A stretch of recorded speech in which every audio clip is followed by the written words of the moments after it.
ഇനി ഒന്നാം സ്വാതന്ത്ര്യ സമരത്തെക്കുറിച്ച് ബാക്കിയുള്ള വിവരങ്ങളാണ് നോക്കാൻ പോകുന്നത്. അപ്പോൾ ഒന്നാം സ്വാതന്ത്ര്യ സമരത്തിൻ്റെ വിശേഷണം ഒന്നാമത് ഒന്നാം സ്വാതന്ത്ര്യ സമരം എന്ന് വിളിക്കുന്നു, അല്ലെങ്കിൽ 1857 റിവോൾട്ട് എന്ന് വിളിക്കുന്നു. അതുപോലെ തന്നെ ശിപായി ലഹള എന്നറിയപ്പെടുന്നു.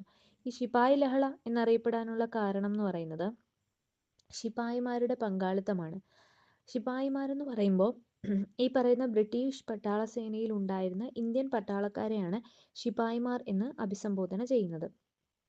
അതുപോലെ തന്നെ ഈ മ്യൂട്ടിനി ഓർ സൈനിക കലാപം എന്നും അറിയപ്പെടാറുണ്ട്. അതായത് ഈ ശിപായിമാർ എന്ന് പറയുന്നത് സൈനികരാണ്. അപ്പോൾ അതുകൊണ്ട് തന്നെ ഇതിനെ മ്യൂട്ടിനി ഓർ സൈനിക കലാപം എന്നും വിളിക്കാറുണ്ട്. അപ്പം സൈനികർ മാത്രമല്ല ഉണ്ടായിരുന്നത്, ഇവിടെ സൈനിക ഇതര ജനപങ്കാളിത്തം കൂടി ഉണ്ടായിരുന്നത്. അതായത് ഈ പറയുന്ന നയങ്ങൾക്കെതിരെ നാട്ടുരാജ്യങ്ങളിലെ രാജാക്കന്മാർ പ്രതിഷേധിച്ചിരുന്നു, സാധാരണക്കാരായിട്ടുള്ള ജനങ്ങൾ പ്രതിഷേധിച്ചിരുന്നു, അപ്പം കർഷകർ പ്രതിഷേധിച്ചിരുന്നു. അപ്പം പട്ടാളക്കാർ മാത്രമല്ല, ശിപായിമാർ മാത്രമല്ല, അല്ലാത്ത ആൾക്കാരും സൈനികരല്ലാത്തവരും ഈ പറയുന്ന ഒന്നാം സ്വാതന്ത്ര്യ സമരത്തിൽ പങ്കാളികളായിട്ടുണ്ട്. അതുകൊണ്ടാണ് റിവോൾട്ട് അല്ലെങ്കിൽ കലാപം എന്ന് അവരെയാണ് സൂചിപ്പിക്കുന്നത്. ശിപായിമാരുള്ളത് കൊണ്ട് ശിപായി ലഹള, കൂടുതലും ബ്രിട്ടീഷ് പട്ടാള സേനയിൽ ഉണ്ടായിരുന്ന ഇന്ത്യൻ പട്ടാളക്കാരാണ് ഈ പറയുന്ന കലാപത്തിന് നേതൃത്വം നൽകിയത്. അതുകൊണ്ട് ശിപായി ലഹള എന്ന് വിളിക്കുന്നുണ്ട്. നമുക്കറിയാം 1857 മെയ് മാസം 10-ാം തീയതിയാണ് ശിപായി ലഹള ആരംഭിക്കുന്നത്. ഇതിൻ്റെ ഒരു തീപ്പൊരി ആദ്യമായിട്ട് ഇട്ടുകൊടുത്തത് ബരാക്പൂറിലാണ്. പക്ഷേ ശിപായി ലഹള ആരംഭിക്കുന്നത് 1857 മെയ് മാസം 10-ാം തീയതിയാണ്. പുറപ്പെട്ടത് ഉത്തർപ്രദേശിലെ മീററ്റ് എന്ന് പറയുന്ന പട്ടാളത്താവളത്തിൽ വെച്ചാണ്. വിപ്ലവം കൂടുതൽ വ്യാപിച്ച പ്രദേശവും ഈ പറയുന്ന ഉത്തർപ്രദേശ് പ്രദേശമാണ്. പിന്നെ വിപ്ലവം വ്യാപിക്കാത്ത പ്രദേശം എന്ന് പറയുമ്പോൾ പഞ്ചാബ്, മദ്രാസ്, ബോംബെ പോലുള്ള പ്രദേശങ്ങളിലേക്ക്, അല്ലെങ്കിൽ അന്ന് അതൊക്കെ സ്റ്റേറ്റ് ആയിരുന്നു, ഈ സ്റ്റേറ്റുകളിലേക്ക് അന്ന് ഈ പറയുന്ന കലാപം വ്യാപിച്ചില്ല. ഇനി വിപ്ലവത്തിനൊരു രഹസ്യ മുദ്രയുണ്ട്. ചപ്പാത്തി ആൻഡ് ചുവന്ന താമര എന്നാണ് രഹസ്യമുദ്ര എന്ന് പറയുന്നത്. ഈ പറയുന്ന 1857 ഒന്നാം സ്വാതന്ത്ര്യ സമരത്തിൻ്റെ രഹസ്യമുദ്ര എന്ന് പറയുന്നത് ചപ്പാത്തിയും ചുവന്ന താമരയുമാണ്. അതായത് വിപ്ലവകാരികൾ രഹസ്യമായിട്ട് ആശയവിനിമയം ചെയ്യാൻ വേണ്ടിയിട്ട് ഉപയോഗിച്ചിരുന്ന ഒരു മാധ്യമമാണ് ചപ്പാത്തി എന്ന് പറയുന്നത്. അതായത് അതെങ്ങനെയാണ് അവർ ഉപയോഗിച്ചിരുന്നതെന്ന് ചോദിച്ചു കഴിഞ്ഞാൽ, ഒരു ഗ്രാമങ്ങളിൽ നിർമ്മിക്കുന്ന ചപ്പാത്തി, ആ ചപ്പാത്തിയിൽ കലാപകാരികൾ അവർക്ക് ആവശ്യമുള്ള നിർദ്ദേശങ്ങൾ പ്രാദേശിക ഭാഷയിൽ എഴുതി രാത്രിയിൽ മറ്റു ആൾക്കാരിലേക്ക് എന്ത് ചെയ്യുന്നു, മറ്റ് സ്ഥലങ്ങളിലേക്ക് കൈമാറ്റം ചെയ്യുന്നു. അപ്പോൾ ഒരു സ്ഥലത്ത് ഉൽപ്പാദിപ്പിക്കുന്നത് ചപ്പാത്തി മറ്റൊരു സ്ഥലത്ത് എത്തുമ്പോൾ അവിടെയുള്ളവർക്ക് ഈ പറയുന്ന ഉൽപ്പാദിപ്പിച്ച സ്ഥലത്തുള്ള ആൾക്കാർ നൽകുന്ന നിർദ്ദേശങ്ങൾ അതിലൂടെ വായിച്ചെടുക്കാനായിട്ട് പറ്റുമായിരുന്നു. അപ്പോൾ അതായിരുന്നു ആശയവിനിമയത്തിന് ഉപയോഗിച്ചിരുന്ന മാർഗം. അതാണ് അതിൻ്റെ ഒരു മുദ്രയായിട്ട് നമ്മൾ പറയുന്നത്. ഇനി ഈ പറയുന്ന ആശയത്തിന് തുടക്കം കുറിച്ചത് ദാസബാബയാണ്. ഇങ്ങനെ ഒരു ആശയം, അതായത് ചപ്പാത്തിയിലൂടെ ഇങ്ങനെ ഒരു ആശയ കൈമാറ്റം നടത്താം എന്നുള്ളൊരു കാരണത്തിന് തുടക്കം കുറിച്ചത്, ഒരാശയത്തിന് തുടക്കം കുറിച്ചത് ഗുരുദാസബാബയാണെന്ന് പറയാൻ പറ്റും. ഇനി വിപ്ലവത്തിലെ സന്ദേശങ്ങൾ കൈമാറാനായിട്ട് വ്യാപകമായിട്ട് ചപ്പാത്തി ഉപയോഗിച്ചത് കൊണ്ട് ഈ പറയുന്ന വിപ്ലവത്തെ ചപ്പാത്തി വിപ്ലവം എന്നും വിശേഷിപ്പിക്കാറുണ്ട്. അതായത് ഈ പറയുന്ന ചപ്പാത്തിയാണ് കൂടുതലായിട്ടും ഉപയോഗിച്ചിരുന്നത് ആശയങ്ങൾ കൈമാറാനായിട്ട്. അതുകൊണ്ട് ഈ ഒരു വിപ്ലവത്തെ ചപ്പാത്തി വിപ്ലവം എന്നും അറിയപ്പെടുന്നുണ്ട്. അതുപോലെ തന്നെ ഈ 1857 വിപ്ലവം ഇന്ത്യക്കാരെ സംബന്ധിച്ചിടത്തോളം എന്തായിരുന്നു, പൂർണ്ണമായിട്ടും ഒരു പരാജയമായിരുന്നു എന്ന് നമുക്ക് മനസ്സിലായി. അതായത് വിപ്ലവം ബ്രിട്ടീഷുകാർ എന്ത് ചെയ്തു, അടിച്ചമർത്തി. 1857 വിപ്ലവം നടന്നു. 1858 ഒരു ജൂലൈ ഒടുക്കനെ എന്ത് ചെയ്തു, ബ്രിട്ടീഷുകാർ ഈ പറയുന്ന വിപ്ലവം അടിച്ചമർത്തി. അതായത് ഇന്ത്യയെ സംബന്ധിച്ചിടത്തോളം ഈ ഒന്നാം സ്വാതന്ത്ര്യ സമരം ഒരു പരാജയമായിരുന്നു. അപ്പോൾ ഈ പറയുന്ന വിപ്ലവം അടിച്ചമർത്തുന്നു. വിപ്ലവം അടിച്ചമർത്തിയതിൻ്റെ ഫലമായിട്ട് വിപ്ലവത്തിൻ്റെ ഒരു സ്മാരകം, ആ സ്മാരകം സ്ഥിതി ചെയ്യുന്നത് മ്യൂട്ടണി മെമ്മോറിയൽ, ഡൽഹിയിലെ മ്യൂട്ടണി മെമ്മോറിയലാണ് ഒന്നാം സ്വാതന്ത്ര്യ സമരത്തിൻ്റെ സ്മാരകം സ്ഥിതി ചെയ്യുന്നത്. അത് പണി കഴിപ്പിച്ചത് 1863 പണി കഴിപ്പിച്ചത്. ഇപ്പോൾ മ്യൂട്ടണി മെമ്മോറിയലിൻ്റെ ഇപ്പോഴത്തെ പേരെന്ന് പറയുന്നത് അജിത് ഘട്ട് എന്നാണ് ഇപ്പോഴത്തെ പേര്. അതായത് സ്വാതന്ത്ര്യം ലഭിച്ചതിൻ്റെ 25-ാം വാർഷികത്തോടനുബന്ധിച്ച് ഈ പറയുന്ന മ്യൂട്ടണി മെമ്മോറിയലിൻ്റെ പേര് മാറ്റി, ഡൽഹിയിൽ മ്യൂട്ടണി മെമ്മോറിയലിൻ്റെ പേര് മാറ്റി അജിത് ഘട്ട് എന്നാക്കി മാറ്റുകയാണ് ചെയ്തത്. എന്നാണ് സ്വാതന്ത്ര്യം ലഭിച്ചതിൻ്റെ 25ാം വാർഷികത്തിലാണ് അജിത് ഘട്ട് എന്ന് പേര് മാറ്റിയത്. 1972 അജിത് ഘട്ട് എന്ന് പറയുന്ന വാക്കിനർത്ഥം എന്ന് പറയുന്നത് പരാജയപ്പെടാത്തവരുടെ സ്ഥലം എന്നാണ് ആ വാക്കിനർത്ഥം. പ്ലേസ് ഓഫ് ദി അൺവാങ്ക്വിഷ്ഡ് എന്നുള്ളതാണ് ഈ പറയുന്ന അജിത് ഘട്ട് എന്ന് പറയുന്ന വാക്കിനർത്ഥം. അതായത് പരാജയപ്പെടാത്തവരുടെ സ്ഥലം എന്നാണ് അർത്ഥം. ഇനി ഈ പറയുന്ന ഒന്നാം സ്വാതന്ത്ര്യ സമരത്തിൻ്റെ 180ാം വാർഷികം ഇന്ത്യൻ ഗവൺമെൻറ് എന്ത് ചെയ്തു? ആഘോഷിച്ചു. അത് ആഘോഷിച്ചത് 2007 ആഘോഷിച്ചത്. നമുക്ക് കൂട്ടിയാൽ മനസ്സിലാവും 1857 റിവോൾട്ട് നടന്നത്. അതിൻ്റെ 180ാം വാർഷികം നമ്മൾ കാൽക്കുലേറ്റ് ചെയ്യുമ്പോൾ നമുക്ക് മനസ്സിലാവും 2007 ആഘോഷിച്ചത്. ആഘോഷം നടന്നത് റെഡ് ഫോർട്ടിലാണ്, ഡൽഹിയിലെ റെഡ് ഫോർട്ടിലാണ് ആഘോഷം നടന്നത്. ആഘോഷം ഉദ്ഘാടനം ചെയ്തത് മൻമോഹൻ സിംഗ് ആണ്. അപ്പോൾ ഈ 2007 180ാം വാർഷികം നടന്നത്. സ്ഥലം റെഡ് ഫോർട്ടാണ്, ഡൽഹിയിലെ റെഡ് ഫോർട്ടാണ്. അതുപോലെ തന്നെ ആഘോഷം ഉദ്ഘാടനം ചെയ്തത് മൻമോഹൻ സിംഗ് ആണ് ഉദ്ഘാടനം ചെയ്തത്.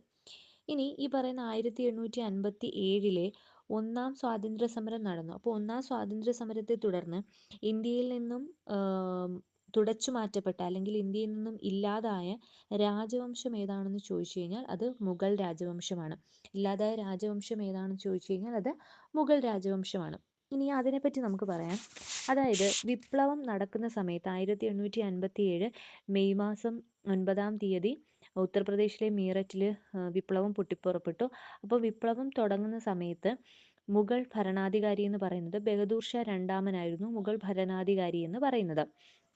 അപ്പോൾ അന്ന് ഈ ബഹദൂർ ഷാ രണ്ടാമനാണ് അവസാനത്തെ മുഗൾ ഭരണാധികാരി എന്ന് പറയുന്നത്. അപ്പോൾ ഈ പറയുന്ന ബഹദൂർ ഷാ രണ്ടാമനെ എന്ത് ചെയ്തു?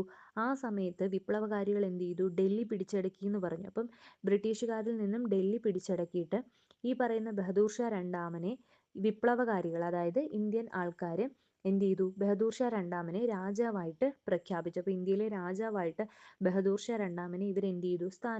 സ്ഥാനാരോഹണം നടത്തി. വിപ്ലവം ആരംഭിച്ച് ആദ്യം പിടിച്ചടക്കിയ പ്രദേശം എന്ന് പറയുന്നത് ഡൽഹി പ്രദേശമാണ് പിടിച്ചടക്കിയത്. ഒരു മെയ് 12 ഡൽഹി പ്രദേശം പിടിച്ചടക്കിയെന്ന് നമ്മൾ പറഞ്ഞു. അപ്പോൾ ഡൽഹി പിടിച്ചെടുത്തിട്ട് അവിടുത്തെ ചക്രവർത്തിയായിട്ട് ബഹദൂർ ഷാ രണ്ടാമനെ എന്ത് ചെയ്തു? പ്രഖ്യാപിച്ചു. അപ്പോൾ ഈ ബഹദൂർ ഷാ രണ്ടാമൻ ചെങ്കോട്ടയിൽ ഇംഗ്ലീഷ് ഈസ്റ്റ് ഇന്ത്യ കമ്പനിയുടെ വാർഷിക പെൻഷനൊക്കെ പറ്റി ജീവിച്ചിരുന്ന ഒരു സമയമായിരുന്നു. അപ്പോൾ ബഹദൂർ ഷാ സഫർ എന്നൊക്കെയാണ് ഇദ്ദേഹത്തെ അറിയപ്പെടുന്നത്. അപ്പോൾ ഇദ്ദേഹത്തെ ചക്രവർത്തിയായിട്ട് പ്രഖ്യാപിച്ചതിന് ശേഷം ഇദ്ദേഹത്തിന് ഷാഹിൻഷായെ ഹിന്ദുസ്ഥാൻ എന്ന് പറയുന്ന ഒരു പദവിയും നൽകി. അതായത് ഇന്ത്യയുടെ ചക്രവർത്തി എന്ന് പറയുന്ന ഒരു പദവി നൽകി. ഷാഹിൻഷായെ ഹിന്ദുസ്ഥാൻ, അതായത് ഇന്ത്യയുടെ ഒരു ചക്രവർത്തിയാണ് എന്നുള്ളൊരു ആഹ്വാനത്തോടു കൂടി ഇവർ ആ പദവിയിൽ ഇരുത്തി. ഇനി ഡൽഹിയിൽ അപ്പം ഈ കലാപത്തിന് നേതൃത്വം വഹിക്കുന്നത് ഈ പറയുന്ന ബഹദൂർ ഷാ രണ്ടാമനാണ്. കാരണം അദ്ദേഹത്തെ രാജാവായിട്ട് അവരോഹണം നടത്തി കലാപകാരികൾ.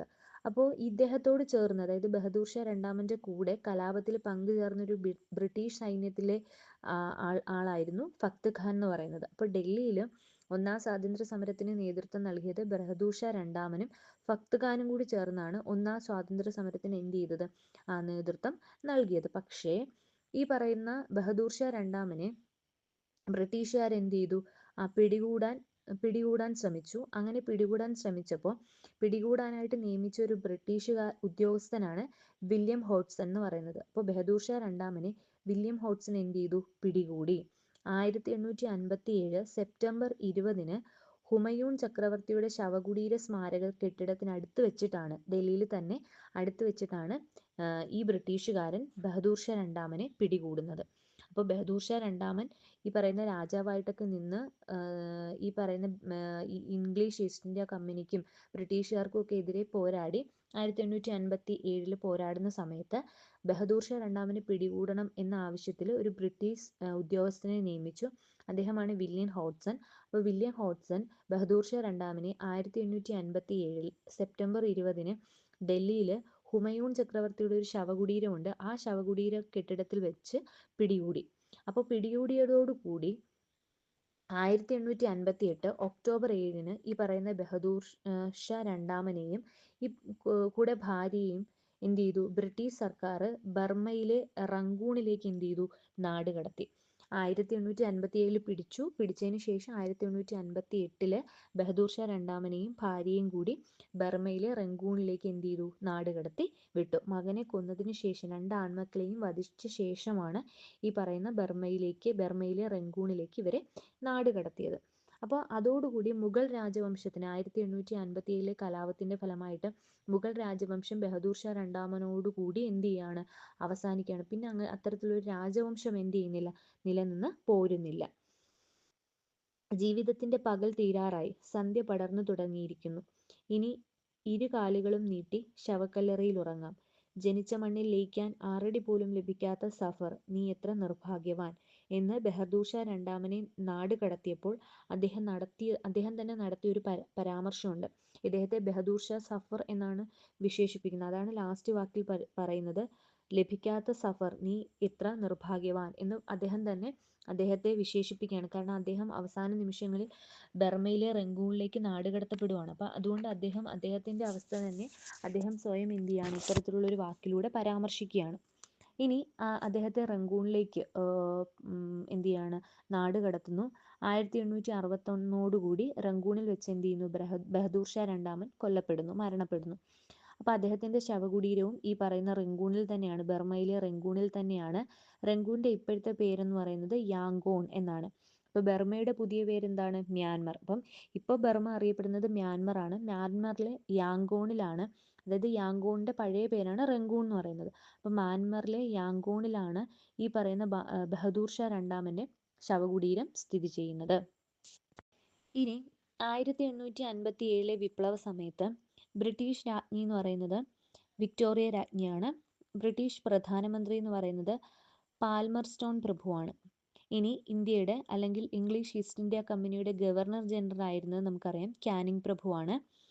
അതുപോലെ തന്നെ ഇന്ത്യയിലെ ബ്രിട്ടീഷ് സൈന്യത്തിന്റെ തലവൻ എന്ന് പറയുന്നത് കോളിൻ ക്യാമ്പൽ എന്ന് പറയുന്ന വ്യക്തിയാണ്. ബ്രിട്ടീഷ് സൈന്യത്തിന്റെ തലവൻ അന്ന് ഈ ഒരു കലാപം നടക്കുന്ന സമയത്ത്. ഇനി വിപ്ലവം ആരംഭിച്ച ശേഷം കൊല്ലപ്പെട്ട ആദ്യ ബ്രിട്ടീഷ് ഉദ്യോഗസ്ഥൻ എന്ന് പറയുന്നത് കേണൽ ജോൺ ഫിനിസ് എന്ന് പറയുന്ന വ്യക്തിയാണ് ആദ്യം കൊല്ലപ്പെട്ട ബ്രിട്ടീഷ് ഉദ്യോഗസ്ഥൻ എന്ന് പറയുന്നത്. ഇനി ഓരോ വ്യക്തികളെ നമുക്ക് പഠിക്കാം. ഈ പറയുന്ന 1857 റിവോൾട്ടിന്റെ ഭാഗമായി പ്രവർത്തിച്ച പ്രധാനപ്പെട്ട വ്യക്തികളെ നോക്കാം. ആദ്യത്തേത് ഈ പറയുന്ന വിപ്ലവത്തിന്റെ 1857 വിപ്ലവത്തിന്റെ ബുദ്ധി കേന്ദ്രം എന്ന് പറയുന്നത്, ദ മാസ്റ്റർ മൈൻഡ് എന്ന് പറയുന്നത് നാനാ സാഹിബാണ്. അപ്പോൾ 1857 വിപ്ലവത്തിന്റെ ബുദ്ധി കേന്ദ്രം അഥവാ മാസ്റ്റർ മൈൻഡ് എന്ന് പറയുന്നത് നാനാ സാഹിബാണ്. അദ്ദേഹത്തിന്റെ യഥാർത്ഥ പേരെന്ന് പറയുന്നത് ധൊണ്ടു-പാണ്ട് എന്നാണ് അദ്ദേഹത്തിന്റെ യഥാർത്ഥ പേരെന്ന് പറയുന്നത്. അപ്പോൾ നാനാ സാഹിബിന്റെ യഥാർത്ഥ പേര് ധൊണ്ടു-പാണ്ട് എന്നാണ്. അപ്പോൾ ദാദാ സാഹിബ് ഈ പറയുന്ന 1857 വിപ്ലവം നയിച്ചത് കാൺപൂരിലാണ്. അപ്പോൾ കാൺപൂരിൽ ഈ പറയുന്ന വിപ്ലവം നയിച്ചത് നാനാ സാഹിബാണെന്ന് പറയാൻ പറ്റും. മാസ്റ്റർ മൈൻഡാണ്, ബുദ്ധി കേന്ദ്രമാണ്. ഇദ്ദേഹത്തെ 3-ാം നെപ്പോളിയൻ എന്നും നാനാ സാഹിബിനെ വിളിക്കുന്നുണ്ട്.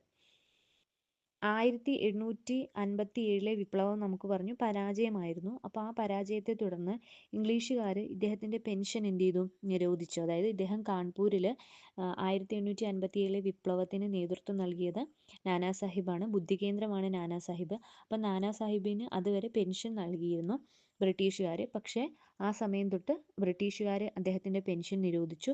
എന്ന് മാത്രമല്ല 1857 വിപ്ലവത്തിൻ്റെ പരാജയത്തിന് ശേഷം അല്ലെങ്കിൽ പരാജയത്തെ തുടർന്ന് ഇദ്ദേഹത്തെ നേപ്പാളിലേക്ക് എന്ത് ചെയ്തു, ഇദ്ദേഹം തന്നെ നേപ്പാളിലേക്ക് എന്ത് ചെയ്തു, പലായനം ചെയ്യുകയാണ് ചെയ്യുന്നത്. 1857 വിപ്ലവം പരാജയമാണെന്ന് മനസ്സിലാക്കിയപ്പോൾ അദ്ദേഹം എന്ത് ചെയ്തു, നേപ്പാളിലേക്ക് പലായനം ചെയ്യുകയാണ് ചെയ്തത്.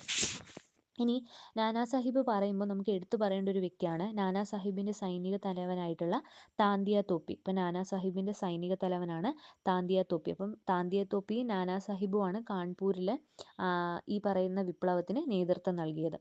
അപ്പോൾ നാനാ സാഹിബിൻ്റെ സൈനിക തലവനായിട്ടുള്ള താന്തിയ തോപ്പിയുടെ യഥാർത്ഥ പേരെന്ന് പറയുന്നത് രാമചന്ദ്ര പാണ്ഡുരംഗ് എന്നാണ് താന്തിയ തോപ്പിയുടെ യഥാർത്ഥ പേര്. അപ്പോൾ താന്തിയ തോപ്പിയുടെ യഥാർത്ഥ പേരെന്താണെന്ന് ചോദിച്ചു കഴിഞ്ഞാൽ രാമചന്ദ്ര പാണ്ഡുരംഗ. ഇനി വിപ്ലവത്തിൽ ബ്രിട്ടീഷ് സൈന്യത്തിന് എതിരെ ഈ പറയുന്ന താന്തിയ തോപ്പി ഒരു യുദ്ധമുറ ആവിഷ്കരിച്ചു. ആ യുദ്ധമുറയാണ് ഗൊറില്ല യുദ്ധമുറ അല്ലെങ്കിൽ ഗറില്ല യുദ്ധമുറ എന്ന് പറയുന്നത്. അതായത് ഒളിപ്പോര്, ഒളിഞ്ഞിരുന്ന് ആക്രമിക്കുക എന്ന് പറയുന്നൊരു യുദ്ധമുറ താന്തിയ തോപ്പി ആവിഷ്കരിച്ചു. ബ്രിട്ടീഷുകാർക്കെതിരായിട്ട് ഈ വിപ്ലവത്തിൽ ആവിഷ്കരിച്ചതാണ് ഗറില്ല യുദ്ധമുറ എന്ന് പറയുന്നത്. ഇനി താന്തിയ തോപ്പിയെ പരാജയപ്പെടുത്തിയ ബ്രിട്ടീഷ് പട്ടാള മേധാവിയുണ്ട്. അദ്ദേഹമാണ് കോളിൻ കാമ്പൽ എന്ന് പറയുന്ന ബ്രിട്ടീഷ് പട്ടാള മേധാവിയാണ് താന്തിയ തോപ്പിയെ പരാജയപ്പെടുത്തിയ വ്യക്തി എന്ന് പറയുന്നത്. അപ്പോൾ താന്തിയ തോപ്പിയെ പരാജയപ്പെടുത്തിയ ബ്രിട്ടീഷ് പട്ടാള മേധാവിയാണ് കോളിൻ കാമ്പൽ എന്ന് പറയുന്ന പട്ടാള മേധാവി. ഇനി താന്തിയ തോപ്പി കൊല്ലപ്പെട്ടത് 1859 കൊല്ലപ്പെടുന്നു. കൊല്ലപ്പെട്ട സ്ഥലം എന്ന് പറയുന്നത് ശിവപുരിയാണ്. ശിവപുരിയിൽ വെച്ച് കൊല്ലപ്പെടുന്നു. അതുകൊണ്ട് തന്നെ സ്മാരകം സ്ഥിതി ചെയ്യുന്നതും ശിവപുരിയിലാണ് സ്മാരകം സ്ഥിതി ചെയ്യുന്നത്. ഇനി നമുക്കറിയാം 1857 വിപ്ലവത്തിൽ ഒരുപാട് പേര് പല വിശേഷണങ്ങൾ ഇട്ട് വിശേഷിപ്പിക്കാറുണ്ട്. വിപ്ലവത്തിന്റെ വന്ധ്യവയോധികൻ എന്നറിയപ്പെടുന്നത് കൻവർ സിംഗ് എന്ന് പറയുന്ന ഒരു വിപ്ലവകാരിയാണ്. വിപ്ലവത്തിന്റെ അംബാസിഡർ എന്നറിയപ്പെടുന്നത് അസീമുള്ള ഖാനാണ്. അതുപോലെ വിപ്ലവത്തിന്റെ പ്രവാചകൻ ഓർ പ്രോപ്പറ്റ് എന്ന് പറയുന്നത് അസീമുള്ള ഖാനാണ്. അദ്ദേഹത്തെ വിപ്ലവത്തിന്റെ അംബാസിഡർ എന്നും വിളിക്കാറുണ്ട്. വിപ്ലവത്തിന്റെ ജവാൻ ഓഫ് ആർക്ക് എന്ന് വിശേഷിപ്പിക്കാറ് ഝാൻസി റാണിയാണ്.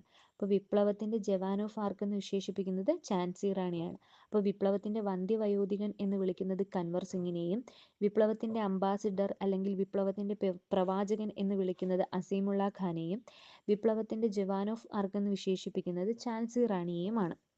അപ്പോൾ നമുക്കിനി ഝാൻസി റാണിയെ പറ്റിയിട്ട് നോക്കാം.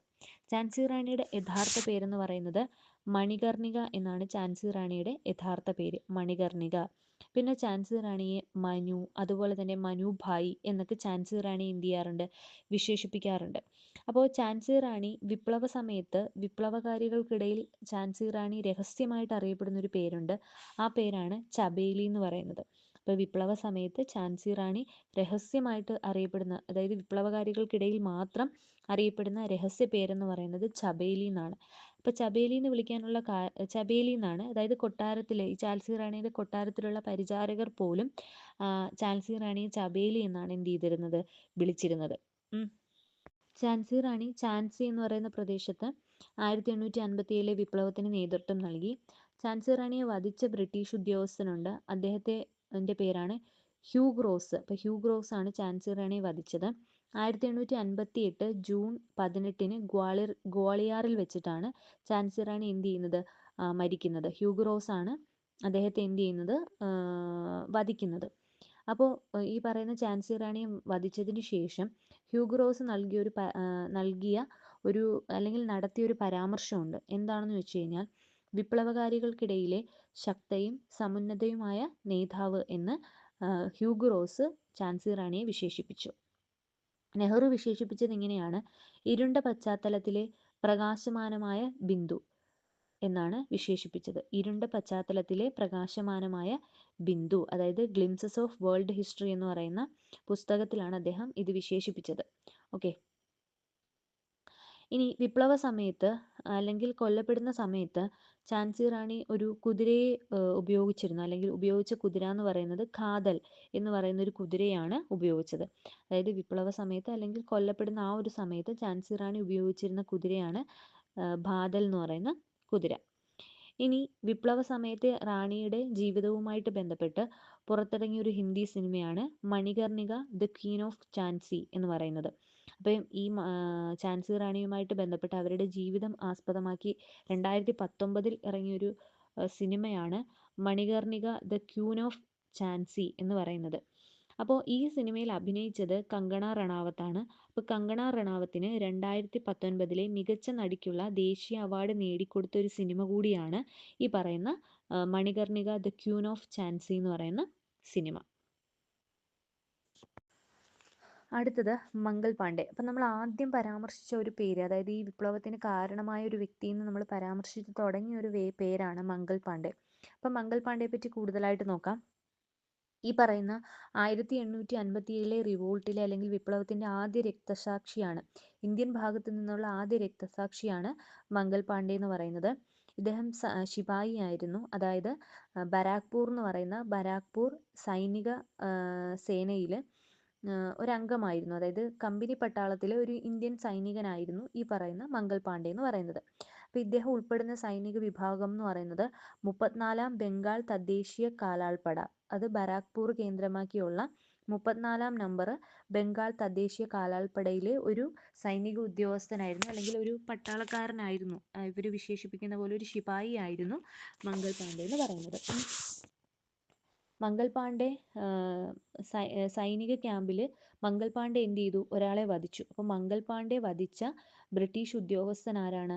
അഡ്ജൂട്ടന്റ് ബോക്ക് എന്ന് പറയുന്ന ബ്രിട്ടീഷ് ഉദ്യോഗസ്ഥനെ മംഗൾ പാണ്ഡെ എന്ത് ചെയ്തു? വധിച്ചു. കാരണം തോക്ക് ഉപയോഗിക്കണം എന്നൊക്കെ പറഞ്ഞ സമയത്ത് മംഗൾ പാണ്ഡെക്ക് അങ്ങനെ ഉപയോഗിക്കാൻ പറ്റില്ല എന്നൊക്കെ ഉള്ളൊരു കാരണം മംഗൾ പാണ്ഡെ എന്ത് ചെയ്തു? ബ്രിട്ടീഷ് സൈനിക ക്യാമ്പ് ആക്രമിച്ചു, എന്നിട്ടൊരു ബ്രിട്ടീഷ് ഉദ്യോഗസ്ഥനെ വധിച്ചു എന്ന് നമ്മൾ പറഞ്ഞു. ആ വധിച്ച ബ്രിട്ടീഷ് ഉദ്യോഗസ്ഥനാണ് അഡ്ജൂട്ടന്റ് ബോഗ് എന്ന് പറയുന്ന ബ്രിട്ടീഷ് ഉദ്യോഗസ്ഥനെ എന്ത് ചെയ്തു? അദ്ദേഹം വധിച്ചു. പിന്നീട് ഒരു ബ്രിട്ടീഷ് ഉദ്യോഗസ്ഥനെ എന്ത് ചെയ്തു? ആക്രമിക്കാനായിട്ട്, ഇദ്ദേഹത്തെ വധിച്ചതിന് ശേഷം പിന്നീട് ഒരു ബ്രിട്ടീഷ് ഉദ്യോഗസ്ഥനെ ആക്രമിക്കാനായിട്ട് മംഗൾ പാണ്ഡെ ശ്രമിക്കുകയും ചെയ്തു. അപ്പൊ ഈ കാരണങ്ങൾ കൊണ്ടാണ് മംഗൾ പാണ്ഡെ എന്ത് ചെയ്തത്? അറസ്റ്റ് ചെയ്യപ്പെട്ടത്. അപ്പം മംഗൾ പാണ്ഡെ അറസ്റ്റ് ചെയ്തു. എന്നിട്ട് മംഗൾ പാണ്ഡെ എന്ത് ചെയ്തു? അറസ്റ്റ് ചെയ്ത് തൂക്കിലേറ്റാനായിട്ട് ഉത്തരവിടുകയാണ് ചെയ്തത്. അങ്ങനെ ഉത്തരവിട്ട ഒരു വ്യക്തിയാണ് ജോൺ ഹെയ്സി. അതായത് ഈ കാരണങ്ങളൊക്കെ കൊണ്ട് മംഗൾ പാണ്ഡെ അറസ്റ്റ് ചെയ്യണമെന്ന് ഉത്തരവിട്ട ഉദ്യോഗസ്ഥനാണ് ജോൺ ഹെയ്സി. എന്നാൽ ജോൺ ഹെയ്സിയുടെ ഉത്തരവിന് തനിക്ക് ചെയ്യാൻ പറ്റില്ല എന്ന് നിരാകരിച്ചൊരു ഉദ്യോഗസ്ഥനുണ്ട്. അതാണ് ജമീന്ദാർ ഈശ്വരി പ്രസാദ് എന്ന് പറയുന്നത്. അപ്പോൾ ജമീന്ദാർ ഈശ്വരി പ്രസാദ് ഈ പറയുന്ന ജോൺ ഹെയ്സിയുടെ ഉത്തരവ് നിരാകരിച്ചു. അതായത് എനിക്കത് ചെയ്യാൻ പറ്റില്ല എന്ന് പറഞ്ഞു. പക്ഷേ തുടർന്ന് മംഗൾ പാണ്ഡെ എന്ത് ചെയ്തു? തൂക്കിലേറ്റി. മംഗൾ പാണ്ഡെ തൂക്കിലേറ്റിയത് 1857 ഏപ്രിൽ 8-ന്. ചില സമയങ്ങളിൽ 1857 മാർച്ച് 29-നും കൊടുത്തിട്ടുണ്ട്. എന്തായാലും മംഗൾ പാണ്ഡെ എന്ത് ചെയ്തു? തൂക്കിലേറ്റി. തൂക്കിലേറ്റിയ സ്ഥലം എന്ന് പറയുന്നത് ബരാക്പൂരിൽ വെച്ചിട്ടാണ്. ബരാക്പൂർ സൈനിക കേന്ദ്രത്തിൽ വെച്ചിട്ടാണ് എന്ത് ചെയ്തത്? തൂക്കിലേറ്റുന്നത്. അപ്പം അങ്ങനെ സൈനിക കേന്ദ്രത്തിൽ വെച്ച് തൂക്കിലേറ്റിയത് കൊണ്ട് തന്നെ മീററ്റിൽ വെച്ച് ഈ പറയുന്ന കലാപം പൊട്ടിപ്പുറപ്പെടാൻ എന്ത് ചെയ്തു? കാരണമാവുകയും ചെയ്തു. 1857 വിപ്ലവത്തിന്റെ ആദ്യ തീപ്പൊരി, അല്ലെങ്കിൽ ആദ്യ തീപ്പൊരി ഉണ്ടായ സ്ഥലം എന്ന് പറയുന്നത് നമ്മൾ പറഞ്ഞ പോലെ ബരാക്പൂർ ആണ് ആദ്യ തീപ്പൊരി ഉണ്ടായ സ്ഥലം എന്ന് പറയുന്നത്. അതിന് കാരണം മംഗൾ പാണ്ഡെയെ അറസ്റ്റ് ചെയ്യുകയും മംഗൾ പാണ്ഡെയെ തൂക്കിലേറ്റുകയും ചെയ്തത് തന്നെയാണ്. നമ്മൾ നേരത്തെ പറഞ്ഞു മംഗൾ പാണ്ഡെയെ അറസ്റ്റ് ചെയ്യണം, അതുപോലെ മംഗൾ പാണ്ഡെയെ തൂക്കിലേറ്റണം എന്ന് ജോൺ ഹെയ്സി ഉത്തരവിട്ടു. പക്ഷെ ആ ഉത്തരവ് എനിക്ക് ചെയ്യാൻ പറ്റില്ല എന്ന് നിരാകരിച്ചൊരു വ്യക്തിയാണ് ജമീന്ദാർ ഈശ്വരി പ്രസാദ്. ഈശ്വരി പ്രസാദിനെ എന്ത് ചെയ്തു? തൂക്കിലേറ്റുകയാണ്, ബ്രിട്ടീഷുകാർ തൂക്കിലേറ്റുകയാണ് ചെയ്തത്. ഇനി മംഗൾ പാണ്ഡെയെ ആദരിച്ചുകൊണ്ട് ഇന്ത്യ ഗവൺമെന്റ് തപാൽ സ്റ്റാമ്പ് പുറത്തിറക്കിയത് 1984-ലാണ്. അപ്പം 1984 മംഗൾ പാണ്ഡെയോടുള്ളൊരു ആദരസൂചകമായിട്ട് ഇന്ത്യൻ ഗവൺമെന്റ് തപാൽ സ്റ്റാമ്പ് എന്ത് ചെയ്തു? പുറത്തിറക്കി. വിപ്ലവ സമയത്തെ മംഗൾ പാണ്ഡെയുടെ ജീവിതം ആസ്പദമാക്കി പുറത്തിറങ്ങിയൊരു ഹിന്ദി സിനിമയാണ് മംഗൾ പാണ്ഡെ ദി റൈസിംഗ് എന്ന് പറയുന്ന സിനിമ. മംഗൾ പാണ്ഡെ ദി റൈസിംഗ് എന്ന് പറയുന്ന സിനിമ 2005-ലാണ് പുറത്തിറക്കിയത്. മംഗൾ പാണ്ഡെയായിട്ട് വേഷമിട്ടിരിക്കുന്നത് അമീർ ഖാനാണ്. അമീർ ഖാനാണ് മംഗൾ പാണ്ഡെയായിട്ട് എന്ത് ചെയ്തത്? വേഷമിട്ടത്. ഇനി നമ്മൾ ഈ പറയുന്ന 1857 റിവോൾട്ടുമായിട്ട് ബന്ധപ്പെട്ട് പറയേണ്ട പ്രധാനപ്പെട്ട ആൾക്കാരെയൊക്കെ പറഞ്ഞു. നാനാ സാഹിബ് ഉണ്ടായിരുന്നു, ബഹദൂർ ഷാ രണ്ടാമൻ ഉണ്ടായിരുന്നു, ഝാൻസി റാണി ഉണ്ടായിരുന്നു, ഇപ്പോൾ പറഞ്ഞ പോലെ മംഗൾ പാണ്ഡെയും. അങ്ങനെ പ്രധാനപ്പെട്ട വ്യക്തികളെ പറ്റി പറഞ്ഞു. ഇനി ഈ പറയുന്ന 1857 കലാപത്തിൻ്റെ ഒരു രീതിയും ആരംഭവും ഒക്കെ നമുക്ക് നോക്കാം. അതായത് 1857 കലാപം എന്ന് പറയുന്നത് എല്ലാ സ്ഥലങ്ങളിലും ഒരുപോലെ ആരംഭിച്ചൊരു കലാപമല്ല 1857 റിവോൾട്ട് എന്ന് പറയുന്നത്. എല്ലായിടത്തും ഒരുമിച്ചുണ്ടായി വന്നതല്ല. ഇത് ആദ്യത്തെ തീപ്പൊരി ബരാക്പൂരിൽ ഉണ്ടായെങ്കിലും യഥാർത്ഥത്തിൽ ഈ പറയുന്ന കലാപം പൊട്ടിപ്പുറപ്പെട്ടത് മീററ്റിലാണ്.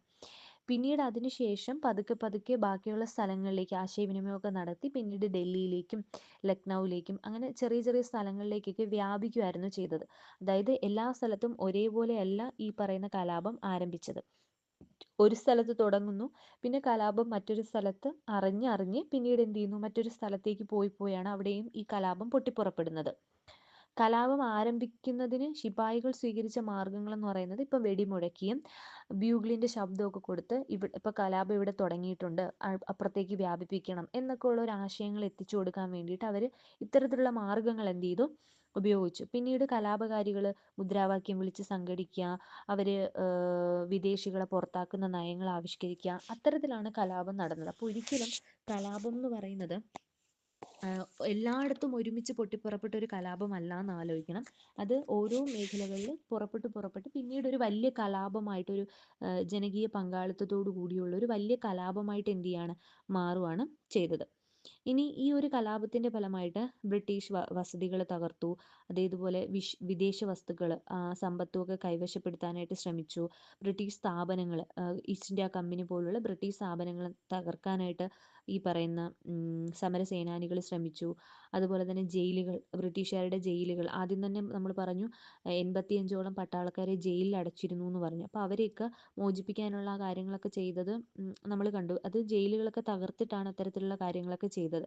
റെയിൽവേ ലൈനുകളും ഫാക്ടറികളും ഒക്കെ തകർക്കാനായിട്ട് ഈ പറയുന്ന കലാപകാരികൾ ശ്രമിച്ചു. ഇനി 1857 കലാപത്തിൽ എല്ലാവരും പങ്കെടുത്തു. അതായത് ജാതിഭേദമന്യേ ഇന്ത്യക്കാരെല്ലാവരും ഒരുമിച്ച് പ്രവർത്തിച്ചു.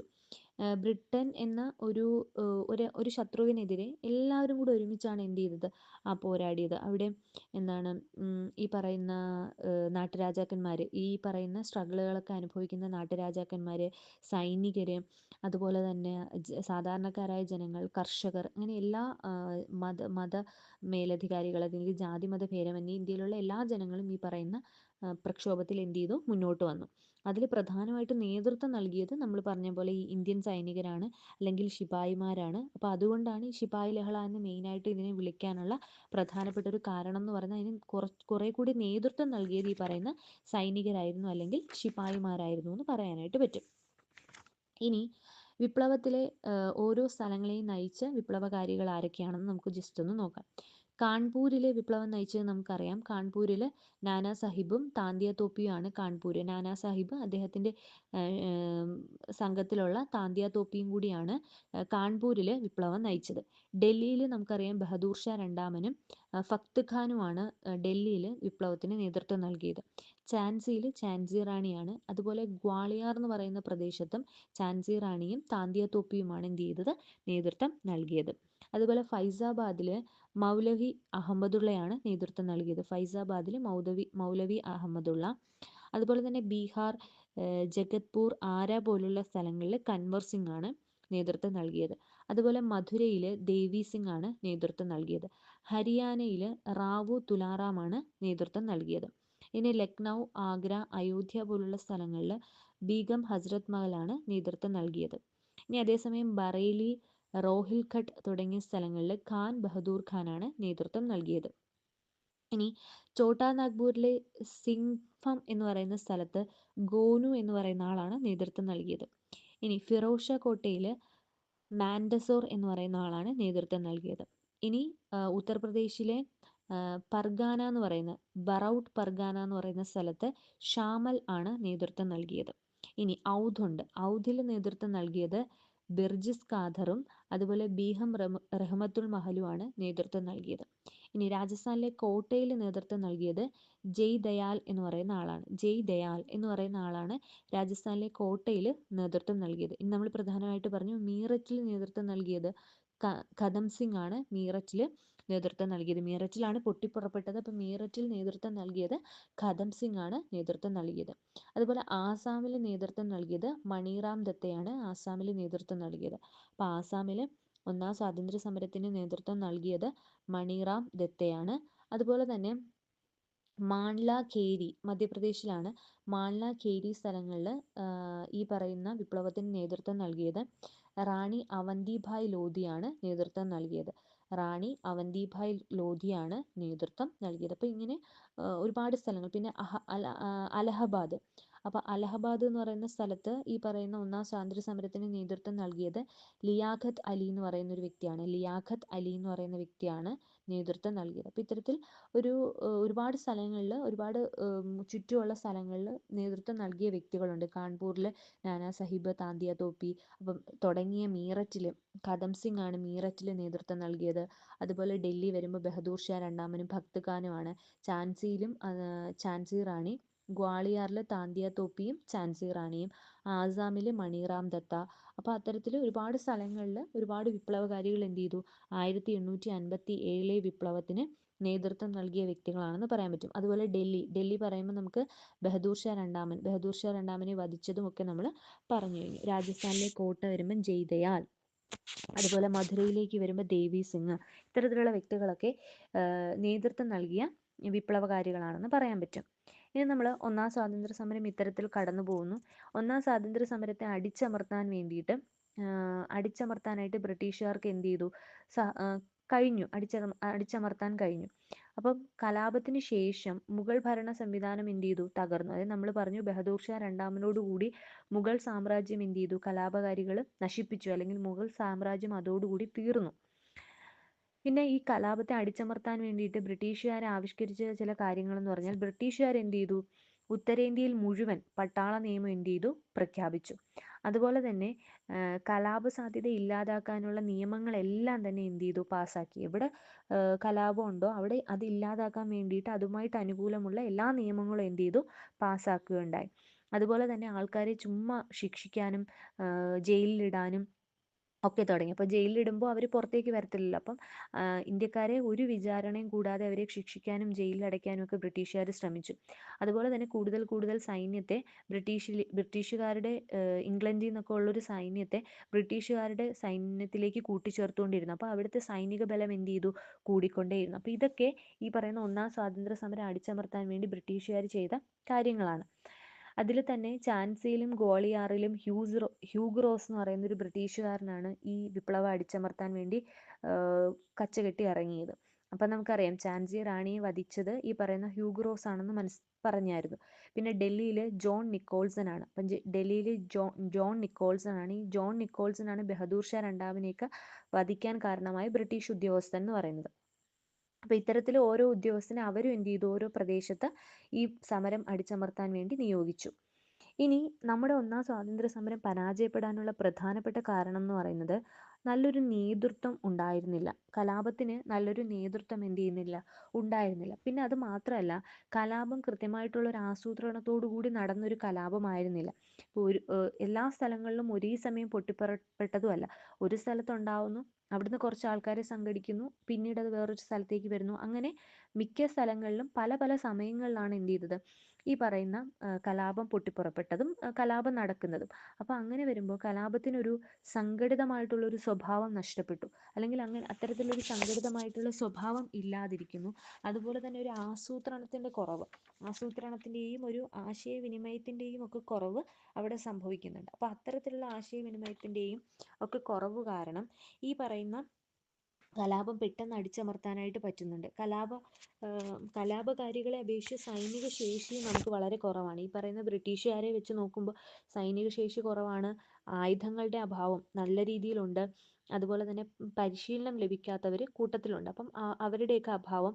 പിന്നെ ഇത് മാത്രമല്ല, ഈ പറയുന്ന ഇന്ത്യക്കാരിൽ തന്നെ ഇംഗ്ലീഷൊക്കെ പഠിച്ച്, അതായത് ബ്രിട്ടീഷ് ഈസ്റ്റ് ഇന്ത്യ കമ്പനിയിലൊക്കെ ജോലി നോക്കുന്ന ഇംഗ്ലീഷുകാരുണ്ട്. അതായത് ബ്രിട്ടീഷ് ഈസ്റ്റ് ഇന്ത്യ കമ്പനിയിലൊക്കെ ജോലി നോക്കുന്നതും കുറച്ച് ഇംഗ്ലീഷ് വിദ്യാഭ്യാസം കിട്ടി ഇംഗ്ലീഷുകാരോട് കുറച്ച് കൂറുള്ള വ്യക്തികളൊക്കെ അന്നുണ്ടായിരുന്നു. അവരൊന്നും തന്നെ ഈ കലാപത്തിലേക്ക് എന്ത് ചെയ്തില്ല, വന്നില്ല. എല്ലാവരും വന്നു എന്ന് പറഞ്ഞെങ്കിലും ഇത്തരത്തിലുള്ള വ്യക്തികൾ, പിന്നെ സമ്പന്നരായിട്ടുള്ള വ്യക്തികൾ, ജന്മിമാർ, അത്തരത്തിലുള്ളവരൊക്കെ തന്നെ ബ്രിട്ടീഷുകാരുടെ ആ ഒരു പിൻബലത്തോടു കൂടി, അല്ലെങ്കിൽ ബ്രിട്ടീഷുകാരുടെ ആ ഒരു പൈസയൊക്കെ പറ്റി ജീവിക്കുന്നവരുണ്ട്. അപ്പോൾ അവർ ഈ പറയുന്ന കലാപത്തിന് എന്ത് ചെയ്തിട്ടില്ല, ഒരു തരത്തിലുള്ള പിന്തുണയും നൽകിയിരുന്നില്ല. അപ്പം അത്തരത്തിലുള്ള കാരണങ്ങളൊക്കെ കൊണ്ട് ഈ പറയുന്ന ഒന്നാം സ്വാതന്ത്ര്യ സമരത്തിൽ ഇന്ത്യക്ക് പിടിച്ചു നിൽക്കാനായിട്ട് വളരെയധികം ബുദ്ധിമുട്ടുണ്ടായത് കൊണ്ടാണ് ഇന്ത്യ പരാജയപ്പെടാനുള്ള കാരണം, അല്ലെങ്കിൽ ബ്രിട്ടീഷുകാർക്ക് പെട്ടെന്ന് ഈ പറയുന്ന കലാപത്തെ അടിച്ചമർത്താൻ പറ്റിയത് ഈ പറയുന്ന കാരണങ്ങളൊക്കെ കൊണ്ടാണെന്ന് പറയാൻ പറ്റും. ഇനി ഒന്നാം സ്വാതന്ത്ര്യ സമരത്തെ തുടർന്ന് നമ്മൾ പറഞ്ഞു, ഒന്നാം സ്വാതന്ത്ര്യ സമരത്തിന് ശേഷം മുഗൾ സാമ്രാജ്യം അതോടുകൂടി നശിക്കുകയാണ് ചെയ്യുന്നത്. ബഹദൂർ ഷാ രണ്ടാമനോടുകൂടി മുഗൾ സാമ്രാജ്യം അധപതിക്കുന്നു. അതുപോലെ തന്നെ ഈ ഒരു ഒന്നാം സ്വാതന്ത്ര്യ സമരത്തിന് ശേഷം ഇംഗ്ലീഷ് ഈസ്റ്റ് ഇന്ത്യ കമ്പനിയുടെ ഭരണം എന്ത് ചെയ്യാണ്, അവസാനിക്കുകയാണ്. ഇംഗ്ലീഷ് ഈസ്റ്റ് ഇന്ത്യ കമ്പനി ഭരണം അവസാനിപ്പിക്കുന്നു. അങ്ങനെ കമ്പനിയുടെ ഭരണം അവസാനിപ്പിക്കുന്ന ഒരു നിയമം പാസ്സാക്കുന്നു. നിയമം പാസ്സാക്കുന്നത് 1858 ഗവൺമെൻറ് ഓഫ് ഇന്ത്യ ആക്ട് എന്നാണ് അതിനെ അറിയപ്പെടുന്നത്. ഈ നിയമത്തോടു കൂടി ഇംഗ്ലീഷ് ഈസ്റ്റ് ഇന്ത്യ കമ്പനിയുടെ ഭരണം അവസാനിപ്പിക്കുകയാണ് ചെയ്യുന്നത്. 1858 ഗവൺമെൻറ് ഓഫ് ഇന്ത്യ ആക്ട് എന്നാണ് അതിനെ അറിയപ്പെടുന്നത്. ഇതിൻ്റെ മറ്റൊരു പേര് 1858 വിക്ടോറിയ രാജ്ഞിയുടെ വിളംബരം എന്നും വിളിക്കാറുണ്ട്. ക്യൂൻ വിക്ടോറിയാസ് പ്രൊക്ലമേഷൻ എന്നും ഈ ഒരു ആക്ടിനെ അറിയപ്പെടാറുണ്ട്, 1858.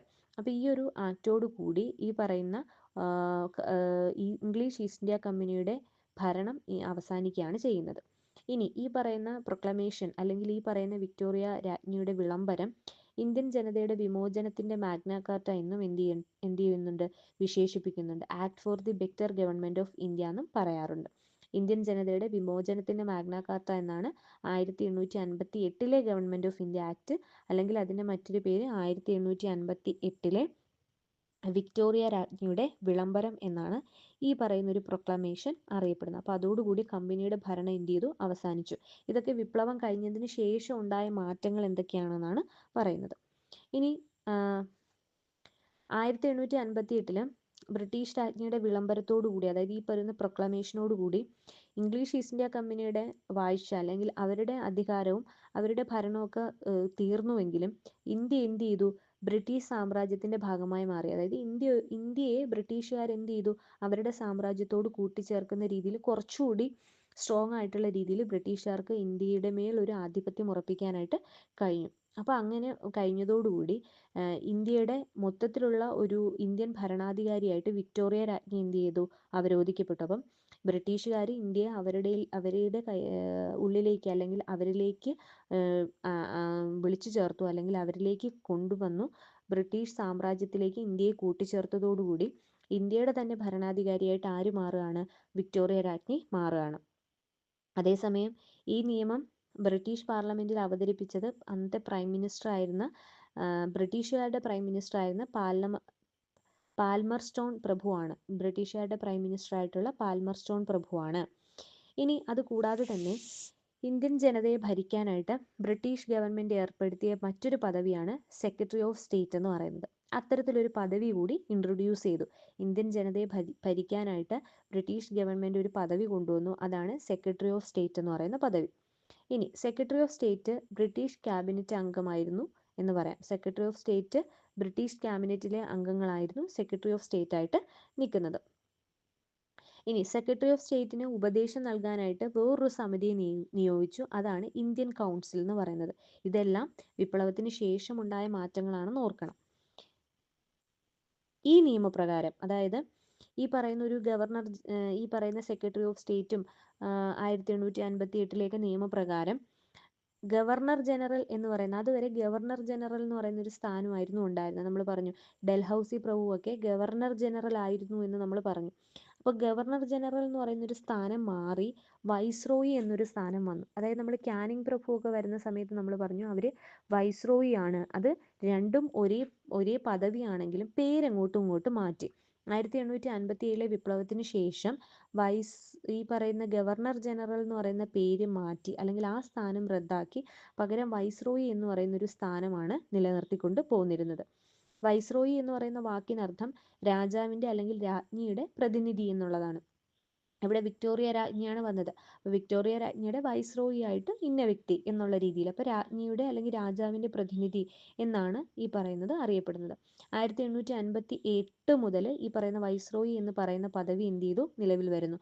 അതേസമയം ഗവർണർ ജനറൽ എന്ന് പറയുന്ന പദവി പോവുകയും പിന്നീട് 1858 ശേഷം വൈസ്രോയി എന്ന് പറയുന്ന ഒരു പദവിയാണ് പിന്നീട് വന്നത്. അപ്പം നമുക്കറിയാം ഈ ഒരു നിയമം ഇങ്ങനെ ഇത്തരത്തിലൊരു നിയമം കൊണ്ടുവരണം എന്ന് ഒക്കെ ആഹ്വാനിച്ചത് കാനിങ് പ്രഭുവാണ്. അപ്പോൾ കാനിങ് പ്രഭുവാണ് ഇത്തരത്തിലൊരു നിയമം കൊണ്ടുവരണം എന്നൊക്കെ ഉള്ള കാര്യങ്ങൾ പറഞ്ഞത്. ഇനി ബ്രിട്ടീഷ് രാജ്ഞിയുടെ വിളംബരത്തിന്, അതായത് ഈ പറയുന്ന പ്രൊക്ലമേഷന് ശേഷം 1858 വിക്ടോറിയ രാജ്ഞിയുടെ ഈ വിളംബരത്തിന് എതിരെ ഒരു എതിർ വിളംബരം പുറപ്പെടുവിച്ചു. ആ എതിർ വിളംബരം പുറപ്പെടുവിച്ച ഒരു വിപ്ലവകാരിയാണ് ബീഗം ഹസ്രത് മഹൽ എന്ന് പറയുന്നത്. അപ്പോൾ ബീഗം ഹസ്രത് മഹൽ വിക്ടോറിയ രാജ്ഞിയുടെ ഈ വിളംബരത്തിനെതിരെ ഒരു എതിർ വിളംബരം നടത്തി. അതാണ് ആ നടത്തിയ വിപ്ലവകാരിയാണ് ബീഗം ഹസ്രത് മഹൽ എന്ന് പറയുന്നത്. വിപ്ലവത്തിന് ശേഷം ഒരുപാട് ബ്രിട്ടീഷുകാർ ഇന്ത്യയുടെ സാമ്പത്തികമായും സാമൂഹ്യമായും രാഷ്ട്രീയമായിട്ടും ഒക്കെ ചൂഷണം ചെയ്യാനായിട്ട് തുടങ്ങി. പട്ടിണി മരണങ്ങൾ കൂടി, ആളുകളുടെ സാമൂഹ്യ സ്ഥിതി വളരെ മോശമായി, സൈനികർക്ക് സാമ്പത്തികമായിട്ടുള്ള പ്രശ്നങ്ങൾ നേരിടുന്നതായിട്ട് തുടങ്ങി. അതുപോലെ തന്നെ സൈന്യത്തിൽ നിന്ന് അവരെ പിരിച്ചുവിട്ടു.